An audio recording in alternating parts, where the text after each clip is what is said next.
Hello everyone, welcome back to another video on the JayBee and Milly channel. I am JayBee and today we're just going to be half reacting to and commentating to this article posted a little while ago now from Collider, which reports on IMDB's top 5 Scooby-Doo shows, and we're just going to be breaking down to see if we agree with it or disagree with it. So for number 10, as you can see, they've done Shaggy and Scooby-Doo Get a Clue, and this is a bit of an interesting one. My personal anecdote upon this series is that it's basically what killed my passion for Scooby-Doo as a child, and obviously that's not an assessment of what it's like now or what it means to me now, but back then I was so in love with What's New Scooby-Doo. I remember rushing home from school every day just to catch it on the TV, and so when it started airing more along the lines of Get a Clue, I just remember feeling so deflated, and I don't know what it was, if it was that the whole gang wasn't there or if the art style was too different for me, but I just couldn't watch it. So it actually stopped me from watching Scooby-Doo for a good while, up until, as many followers of the channel will know, we found Smash's channel and he convinced us to go back and watch Mystery Incorporated, and the rest is history. But let's see what the article has to say. This one stands as an outlier out of every Scooby-Doo produced so far. It focused solely on Scooby, Frank Welker, and Shaggy, Scott Menville, inheriting a large mansion belonging to his missing uncle. They discover his uncle was an inventor of nanotechnology and spy gear, many of which were fashioned into Scooby snacks. Now it's up to Scooby and Shaggy to defeat the evil schemes of mad scientist Jeff Bennett and save the world.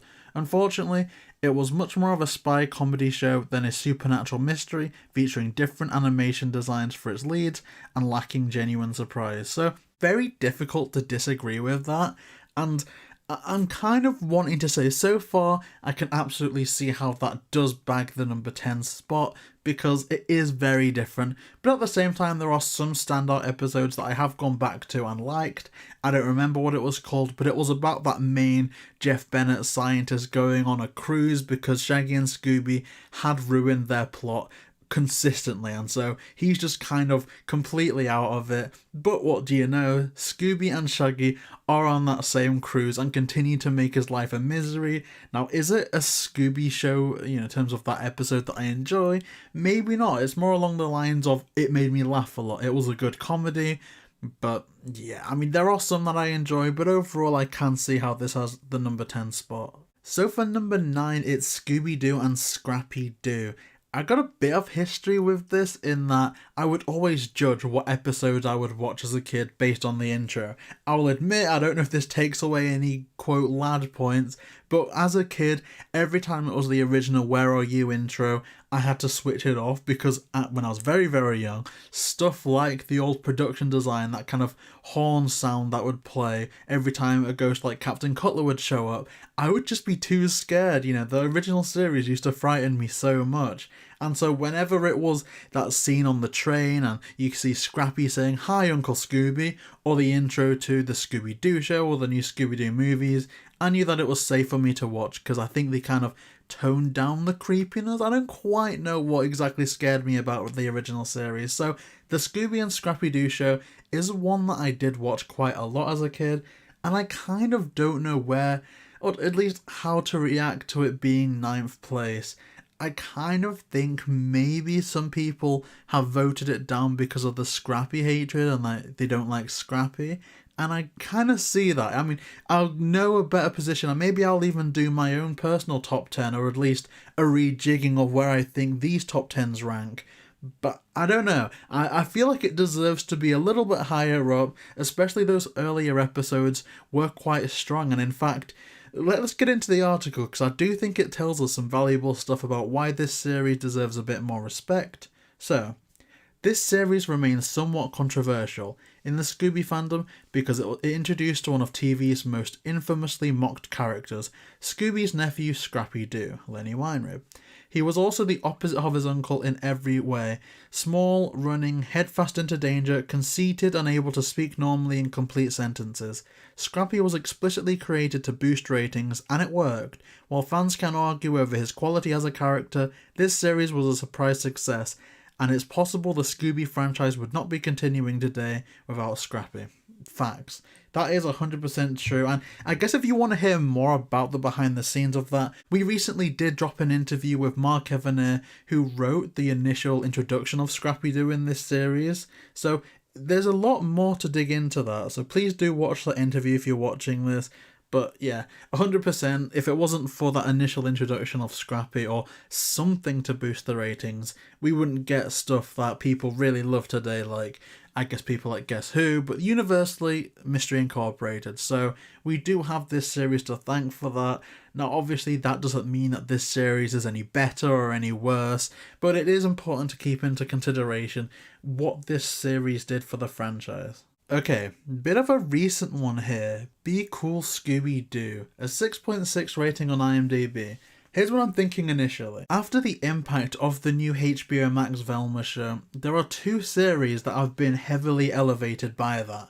One, Be Cool Scooby-Doo, but also Mystery Incorporated. So I am wondering if Collider were to gather this data from IMDb today, if Be Cool Scooby-Doo does climb up in the rankings, because I gotta say, I completely disagree with this being so far down. I know people clown on the art style, but let's put this into context here. One of my favourite animated shows of all time, or animated films, is Hoodwinked. And if you look back at that, it looks like a PS1 game. It looks like one of those old games from the 60s that astronauts blasted off into space to let extraterrestrial life know that humanity was capable of stuff. It looks so old and retro, but the writing and acting is so good that it elevates it in my mind. And same with this. I don't hate the art style.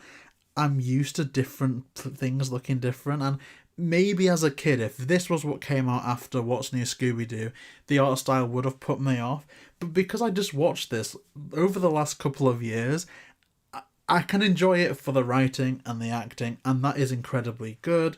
But let's look into what Collider has to say about this.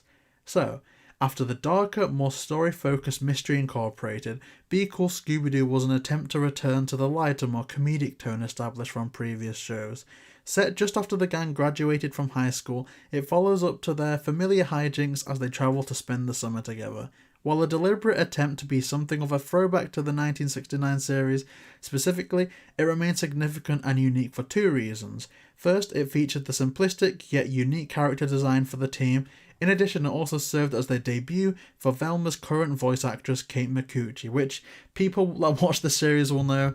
I'm not a fan of Kate Micucci's later performances in some of the direct-to-DVD movies. However, Be Cool Scooby-Doo, for some reason, she sounds amazing. So I don't know if the people behind the scenes, maybe John Colton Barry, were saying maybe we need to make this sound a bit more like Mindy Cohn. I don't know. I really don't know.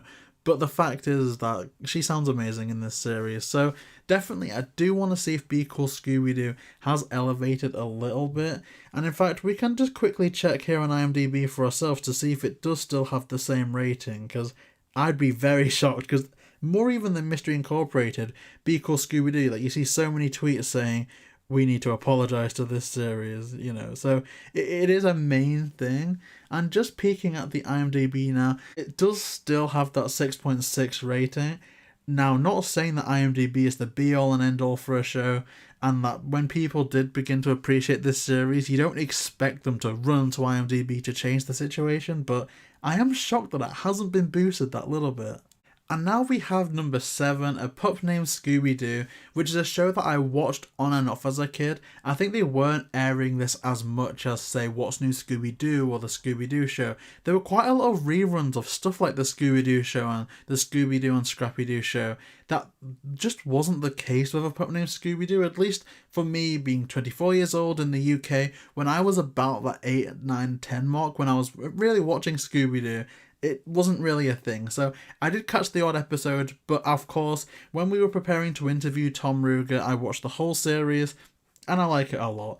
I'm not saying 7 isn't justified, because I can see it like that depending on what's going in front of it, but I do like the kind of mid spot for A Pup Named Scooby-Doo, if not a little bit more, because I do love it a lot. And I like the characterization. Like, I don't mind that Daphne's a bit more snobby and Fred's kind of a lunatic. I do like that setting a lot, and especially with Velma kind of being, it really does speak to her unsung hero type of arc going on. But I think overall, it's nice as almost a spin-off to the series, but I think as a main series, if they were to do something like that now, maybe a bit too overwhelming. Although I would like to point out, I would love to see a return to the younger Scooby cast, because I think it does lend itself to a prequel or something like that. I mean, think Holiday Haunt, what we could have got with Scoob Holiday Haunt. I think that would have been absolutely fantastic. And we were asked this on a Q&A about a year ago now, but if Holiday Haunt would have been a kind of backdoor pilot to a Pup Named Scooby-Doo type series, and there we decided no, but I wouldn't hate it if it did at all. So I think Pup Named Scooby-Doo does a lot. In addition to great writing and great characterization, it also introduced us to Coolsville, which a lot of people do seem to forget about when it comes to this show. So I'm grateful to this series and I love it a lot. But what does Collider think? We'll get into that now. After a significant period focusing more on the trio of Scooby, Don Mezek, Shaggy, Casey Kasem, and Scrappy Mezek, this series revitalised the franchise through several means, bringing Fred, Carl Steven, Daphne Kelly Martin, and Velma Christina Lange back into the limelight, taking on a more Looney Tunes inspired animation style and sense of humour, and focused more on the characters as mystery solving children. Beloved by fans, it helped influence the younger depictions of the team in the prologue of Scoob. It also carries a true sign of quality, being a mystery comedy show with a character literally named Red Herring, Scott Menville. Very interesting how it influenced the depictions of the gang as kids, as seen in Scoob. I wonder if that's been on record anywhere, if someone like Tony Savone's actually commented on that. I don't really know if they're just comparing it because it's their kids here, there were kids there, but an interesting little side note there. So let's see what number 6 is. Now we have What's New Scooby-Doo. Now this is my Scooby show. This means the world to me. Like I already said when we were discussing the number 10 pick, this was the show that made me rush home from school to watch. I'd watch this every single day without fail from year 4 to year, I'm gonna say year 7, like from being, I guess, relatively old that you'd expect a Scooby fan to be. This had me watching that non-stop.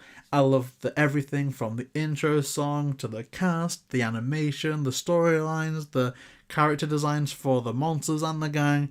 I couldn't find much fault with it back in the day, and I guess the only fault I could have now is that it gets a little bit too rinse and repeat. But it's the formula, it's the Scooby formula that we know works, and they pull it off pretty great here as well. So I'm curious to see what's ahead of it now, because number 6 to me is a little bit low for What's New Scooby-Doo, but bear in mind that is heavy nostalgic influence.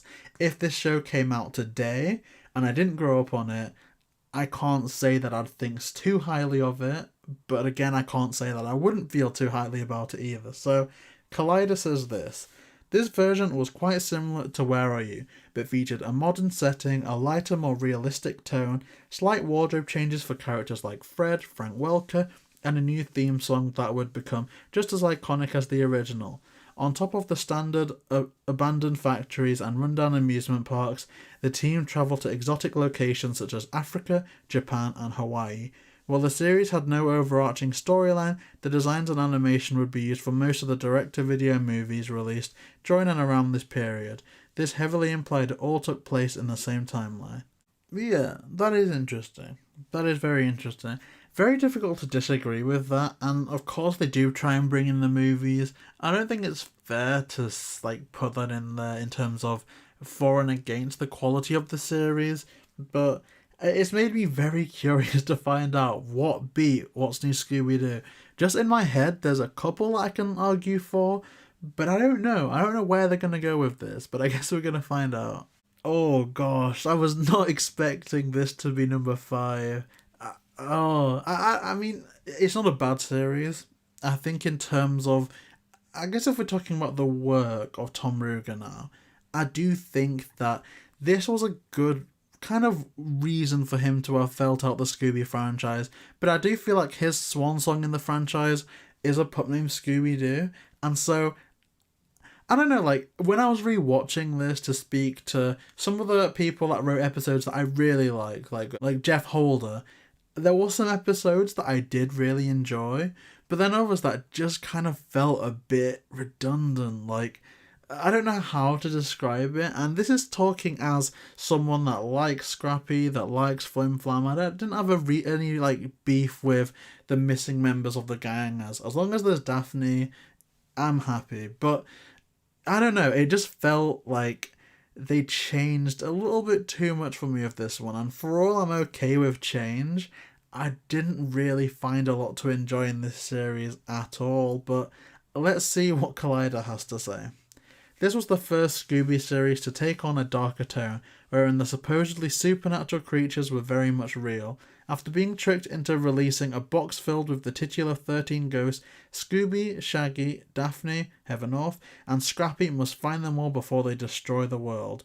They are joined by new allies, Flim Flam, Susan Blue, and Vincent Van Ghoul, voiced by the horror legend Vincent Price.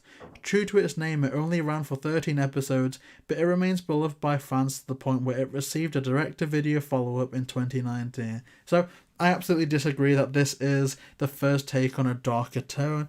I think what they mean is, you know, thinking back to, say, Zombie Island, I think what Collider was saying is real supernatural equals darker tone, which I don't necessarily agree with. For instance, Mystery Incorporated was an incredibly darker tone, especially in comparison to this, and it only really got genuinely supernatural at the end, so I do get what they're saying, but I don't necessarily agree that this is a dark show. If you think about all the musical numbers, like Me and My Shadow Demon, and stuff like that, I do think that this is still quite a light show, but I can understand what Collider's saying. I disagree with it being above What's New Scooby-Doo, but at the same time, it's by far from a bad show. I think the character design is S tier, and the way that they traverse the story is pretty good as well. I love Vincent Price and everything that he does with the introductions and the characterization. I kind of wish that he was brought back a bit more.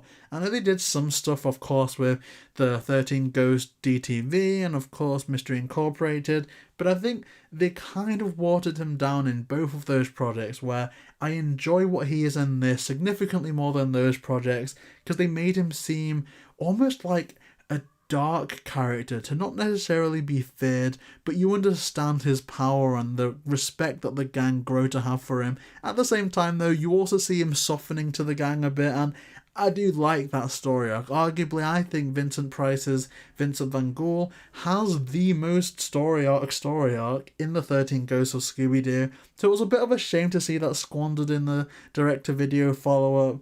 But let's get into, I guess, the top 4 now. Okay, this is maybe the one that I disagree with the most. I can understand maybe arguing for Guess Who above 13 Ghosts, but Guess Who above What's New, I really don't see. The thing that I prefer with Guess Who over both of those shows that we just mentioned is the character design for the gang. And I know people are going to come at me saying that that's boring because it is pretty much the 1969 designs but revamped, but hey, I'm not a purist, but I can fully admit that the designs that they made in 1969 are definitively the best versions of the gang, you know, it's just who they are. So I do like how they harkened back to that original design, but other than that, Scooby-Doo and Guess Who to me has always been a bit like white bread and water.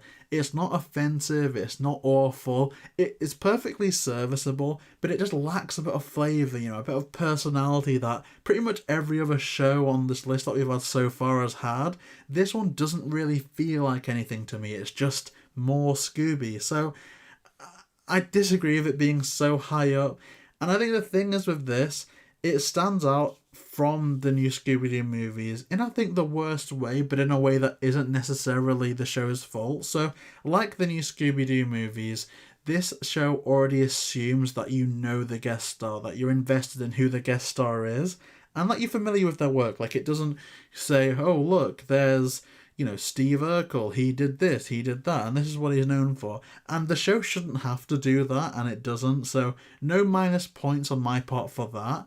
But I think the difference is, when the new Scooby-Doo movies came out, there were very few channels on TV at the time, so probably like that's kind of overplayed a bit. Maybe me just being born in 1998, I think that there's significantly less channels than there were. But the fact is, we have so much more entertainment now that you think, back when the new Scooby-Doo movies happened, I think everyone did know the guest stars because they were either so famous that they just couldn't be escaped from in pop culture, or because people were watching more or less the same things on TV at the time. So there was that universal list of stars, whereas now we've got Disney Plus, Netflix, YouTube, which is an underrated one. Like, I think Liza Koshy is in Scooby-Doo and Guess Who. And if you think about popular YouTubers, I can't think of one YouTuber who everyone in the world watches. I think the closest that you're going to get to that is Mr. Beast. So I think if Mr. Beast was in a Scooby-Doo movie or Scooby-Doo show, everyone would be, oh yeah, I know them. But in terms of bigger YouTubers, there's YouTubers with 10 million subscribers, 20 million subscribers, who very few people, surprisingly, have actually heard of. So when you think about it from that angle, there's a lot of guests in Scooby-Doo and Guess Who that nobody is going to know. And so it's kind of like, how well is this show going to age? How well is it aging now? Like, there's a lot of things that I don't like about Guess Who that I think work well in the time frame that the new Scooby-Doo show was in, but I mean, let's get into what Collider has to say, because this is a very recent one, so I'm very curious to know what they're going to say about this. Much like Be Cool Scooby-Doo, this series tries a similar throwback to the new Scooby-Doo movies with a rotating list of guest stars. This time it includes cavalcade of modern guests including Mark Hamill, Whoopi Goldberg, Cher, Weird Al, and the ghost of Abraham Lincoln. In addition, one episode involved the gang meeting their voice actors. In addition, they were joined by fictional characters such as Batman, Kevin Conroy, legend, Wonder Woman, Ramsey Kimsey, The Flash, Charlie Schleiter, Magilla Gorilla, Frank Welker, and even Steve Urkel, Jaleel White from Family Matters, often poking playful jabs at the guest characters, and guests themselves are surprisingly helpful when solving whatever mystery awaits them. So that kind of goes without saying. I just kind of think the show relies too heavily on people knowing the guests already. And for all, there's a lot of people that will know all the guests, and I'm not a great universal indicator of who's going to know what, because I'm completely out of it when it comes to pop culture, I'll just be honest. I think it is a bit difficult for this show to land, but again, time will tell. So third spot is the new Scooby-Doo movies, which, yeah, is fair enough. You know, it's a really fun show. We did review it quite recently, so it's still pretty fresh in my mind. I think there's way more episodes that land than episodes that don't land. So, yeah, I mean, Collider had this to say about the series. While in many ways the same show as its predecessor, this incarnation distinguishes itself through one new and iconic element. Celebrity guest stars in every episode, from the likes of Sandy Duncan, Phyllis Diller, Don Knotts, and the Harlem Globetrotters, to fictional characters like Batman and the Addams Family. While the mysteries weren't always as striking or as iconic as the original, the guest stars managed to keep things fresh and exciting. For example, anytime Batman, Earl Soul, and Robin, Casey Kasem showed up, Mystery Inc. had to contend with the Joker, Larry Storch, and the Penguin, Ted Knight. So, yeah, I mean, we'll see what's ahead of it. Like, I apologise if it seems like I'm rushing through them now, but there's not too much to say about the ones that are definitely pretty good. I mean, I will say, the new Scooby-Doo movies, to me, I do think at the end of this I am going to have to rejig my opinion on the list, because it would definitely be on there, but I don't know if it should be so high up. But let's get into number 2. And coming in second place is Scooby-Doo Where Are You, with a 7.9 score on IMDB. I'm surprised that the purists haven't, upvoted the heck out of this, because there are quite a lot of Scooby-Doo fans who put Scooby-Doo Where Are You because of nostalgia, because it was the first one, or because it's genuinely their favourite. So there's a lot going for this series in terms of ratings, and it is a certified banger, it is a classic, and the fact is, without this show we wouldn't have any of the other shows. So we do owe a lot to this series. But again, it is a surprise that the purists haven't boosted this up a little bit in terms of the ratings. But again, my opinion is that this is not the best one anyway. But 1,000,000% second place is a pretty good show for it. Especially because it's so old at this point. Like, the fact that there's kids nowadays that are still enjoying this, I think is a real testament. Because it's easy to get jaded and cynical and think that kids now are so used to cartoons and animation without production errors or kind of imperfections like that, but I think Scooby-Doo is such a good formula that even going back to a show from 1969, it's a show that I can see me introducing my future kids to, and I hope that they introduce it to their kids, grandkids. So it is definitely a timeless show. So the Collider description says, it's the one that started it all. Everything Mystery Inc. has done over the last 50 odd years stems from this. First, it established the traditional formula of Mystery Inc. stumbling into a mystery, usually in an abandoned or desolate area, trapping a ghost or monster before pulling off the mask and explaining how and why the person underneath did what they did.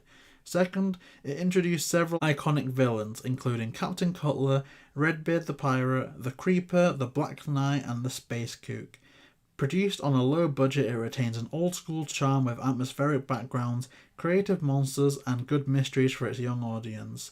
Hey, I'm gonna say, good mysteries for every audience of every age, because it's aged gorgeously. I did like a chef's kiss thing. Nobody picked up on it. I don't think the mic will have even have picked that up, but that is what I did, because it is a beautiful show. And genuinely, that's the only part that I disagree from that. I think it's more universal than Collider's giving it credit for, and it's definitely worthy of that second spot. I don't see any list where it's not at least in the top 3. Maybe that's being a bit too limiting and a bit too nostalgic, but for me personally, there is no way that Scooby-Doo Where Are You is less than the 3rd spot. So definitely think it deserves this. So I think I have an inkling to what's beaten this. So let's see if I'm right. Yeah, I got it. Mystery Incorporated as the top spot, and I do think it deserves it. Whilst it's not initially loved in terms of by general audiences, so there's a lot of purists that actively hate this. There's people that hate the fact that they tried to put Velma and Shaggy together, people that hate the darker tone. Definitely a lot more divisive than a good many of the shows that we've had on this list so far.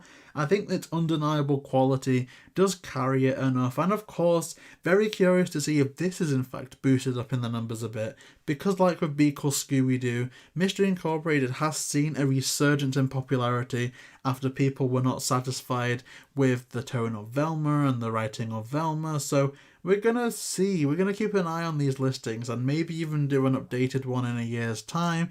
And again, like, it is just curious to know how these things are going to pan out. Here's the thing.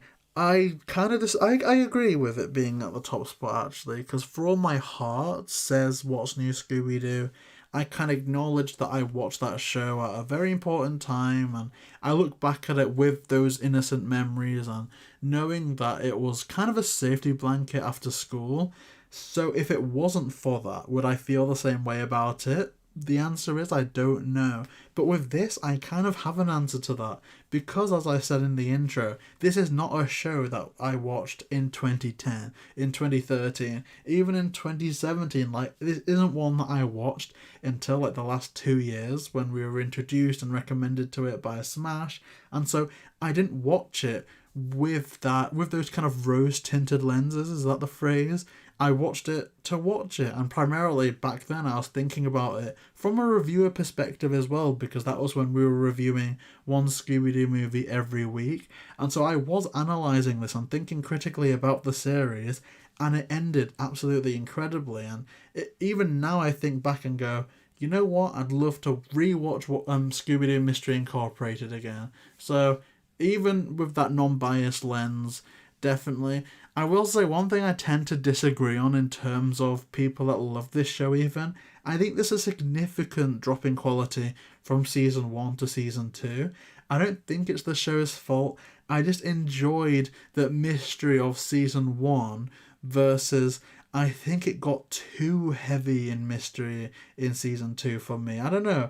It got too storyline heavy, I think. I think it maybe I've heard feedback from season 1 saying, oh my gosh, it's Scooby-Doo with a story, so they doubled down on it. When in actual fact, I think the blending that they found in season 1 was that sweet lightning in the bottle spot that they should have kept with in season 2.